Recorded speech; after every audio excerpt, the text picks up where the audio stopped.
మనోధృతిధారణా స్యాత్ సమాధి బ్రహ్మాణి స్థితి అమూర్తి చేత్ స్థిరా నస్వాత్తో మూర్తి విచింతయేత్. అంటే భగవంతుడు సాకారుడా నిరాకారుడా, ఉంటే ఏ రూపం ఉంది, ఎలా ఉంటాడు, ఎక్కడ ఉంటాడు? భగవంతుడికి ఇన్ని రూపాలేమిటి? ఒకవేళ ఉంటే ఏదో ఒక రూపం ఉండాలి. ఇన్ని రూపాలేమిటి? ఈశ్వరుడు నమస్తే అస్తు ధన్వనే బాహుభ్యామతతే నమ యాతైషుష్యవతమాశవం బభోవతే ధను నమ్మకంలో చెప్తున్నాం. విష్ణుమూర్తి అనేసరికి విశ్వం విష్ణుర్వషట్కారో భూత భవ్య భవత్ ప్రభు అని ఆయన ఈ విధంగా పొగుడుతున్నాం. లేకపోతే కృష్ణుడు ఇంకోలా పొగుడుతున్నాం, ఇంకోలా పొగుడుతున్నాం. అనేక విధాలుగా అనేక రూపాలు ఇచ్చి భగవంతుని మనం ఆరాధిస్తున్నాం. మరి ఈ రూపాలు నిరాకారుడని కొన్ని శాస్త్రాలు చెప్తున్నప్పుడు సహస్రశీర్ష పురుష సహస్రాక్ష సహస్రపాత్ స భూమిం విశ్వతో వృత్వా అత్యతిష్ట దశాంగులం.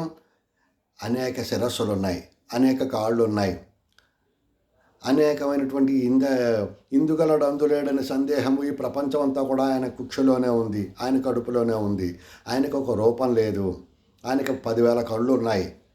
ఇలాగా కొన్ని మనం చదువుతున్నాం. ఇది ఒక రూపం ఉంటే ఇవన్నీ కూడా సాధ్యమా? తదేజతి తద్దైచతి తద్దూరే తదంతరస్య సర్వస్య తదు సర్వస్యాస్య బాహ్యతః. ఓం పూర్ణమిదం పూర్ణాత్ పూర్ణం. ఇవన్నీ కూడా మనకి ఏమని చెప్తున్నాయి?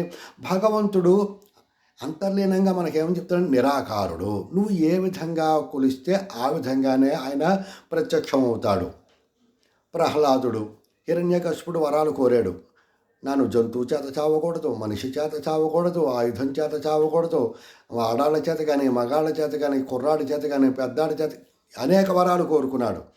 అటువంటి రూపం లేకుండా భగవంతుడు నరసింహావతారంలో వచ్చి సంహరించాడు.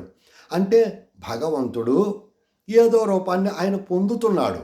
అంటే నువ్వు ఏ రూపంలో ఆయన్ని ఆరాధిస్తావో ఆ రూపాన్ని ఆయన పొంది వస్తున్నాడు. ధూర్చటి ఏ రూపంబున నిన్నుగొల్తును? మేక పెంటికవా, లేకపోతే ఇంకొకట రాయివా, ఏదో రూపం పొందుతున్నాడు. కానీ విగ్రహారాధన అన్నది ఖండించేవాళ్ళు కొంతమంది ఉన్నారు. దాని గురించే ఈ శ్లోకం. ఒకవేళ నిరాకారుడనే అనుకుందాం, మరి ఆయనకు రూపాన్ని ఇవ్వడం ఎందుకు? ఇన్ని ప్రయత్నాలు ఎందుకు చేశారు అంటే మనోధృతి ధారణా స్యాత్. మనము మానవుడంటే వేదాలు చదువుకుని ఆత్మజ్ఞానాన్ని పొందుని ఋషులు మునులు వీళ్ళందరి గురించి కూడా ఏది చెప్పదు. ఎప్పుడూ కూడా సామాన్య మానవుడు, వాడికే ఈ శ్లోకాలు. సామాన్య మానవుడు ఇవన్నీ కూడా తెలుసుకుని చక్కగా తన జీవితాన్ని మంచిగా చేసుకుంటాడనేటువంటి ఉద్దేశంతో ఇవన్నీ కూడా చెప్పడం జరుగుతోంది. ఆత్మజ్ఞానికి ఎందుకు వాళ్ళకి మనం చెప్పక్కర్లేదు. వాళ్ళకి అవిజ్ఞాతే పరేతత్వే శాస్త్రాధీతిస్తు నిష్ఫల. వాళ్ళకి ఏమీ అక్కర్లేదు. మనకి శాస్త్రాలు వాళ్ళకి ఆత్మజ్ఞానం పొందిన వాడికి మనం వెళ్ళి పద్యాలు చెప్పడం ఎందుకు? వాడికి అనవసరం ఇవన్నీ కూడాను కదా.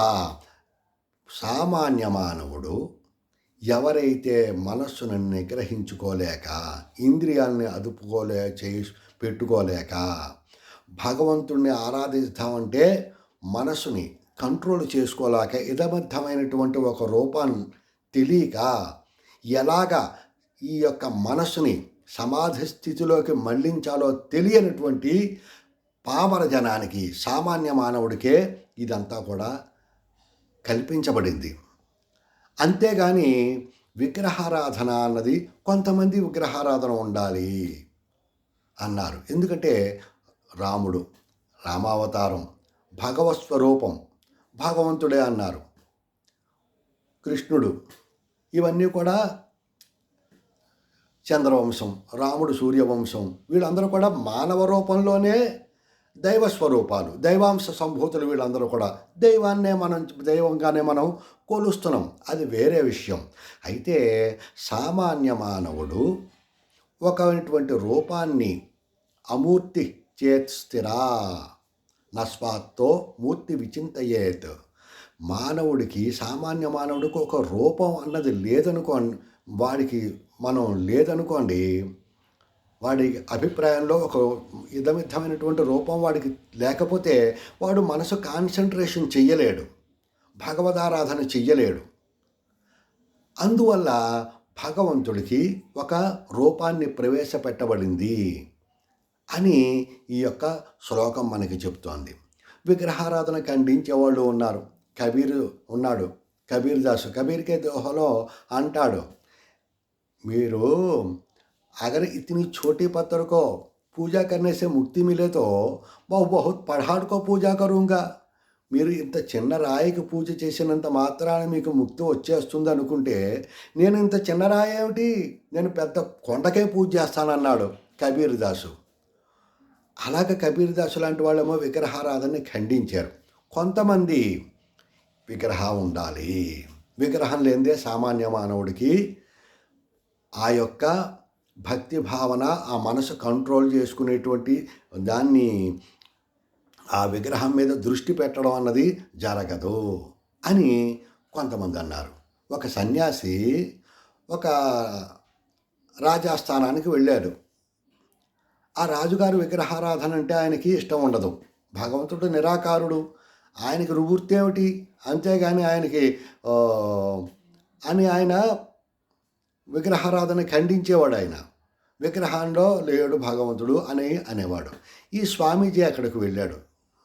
అప్పుడు వాదన జరిగింది. అప్పుడు ఆ రాజుగారు అన్నాడు, భగవంతుడికి రూపం ఏంటండి, ఏమీ లేదు, ఆయన నిరాకారుడు అని. అయినప్పటికీ భగవంతుడు ఉన్నాడు, నువ్వు ఆ రూపం పెడితే అందులోనే ఉన్నాడు అన్నాడు ఈ స్వామీజీ. ఎలాగండి అన్నాడు. సరే అయితే మీ యొక్క చిత్రం ఒకటి తెప్పించండి, రాజుగారి ఫోటో ఒకటి తెప్పించమన్నాడు. ఒక సేవకుడు వెళ్ళి రాజుగారి ఫోటో తెచ్చాడు. అప్పుడు ఆ సేవకుడిని ఈ యొక్క స్వామీజీ ఆ చిత్రం ఉంది, ఆ చిత్రం అంటే అదే చిత్రం ఫోటో, ఆ ఫోటో మీద ఉమ్మేయమన్నాడు ఈ సేవకుడిని. ఆ సేవకుడు హడిలిపోయాడు. అయ్య బాబా, రాజుగారి పటం మీద ఉమ్మేయడమా అని.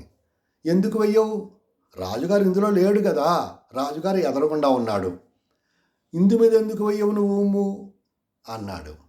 అప్పుడు ఆ రాజుగారికి కూడా తెలిసింది, ఓహో ఇందుకన్నమాట అని. ఆయన కూడా తెలుసుకుని, ఓహో భగవంతుడికి ఈ రూపము అని ఆయన కూడా తెలుసుకుని, అప్పటి నుంచి గుడి కట్టించడమో, బడి కట్టించడమో, పూజలనో, భగవంతుడు తన రాజ్యంలో ఉన్న ప్రజలందరి చేత కూడా తిరిగి అర్చనలు చేయించడం, అభిషేకాలు చేయించడం, ఇవన్నీ కూడా ప్రవేశపెట్టాడన్నమాట.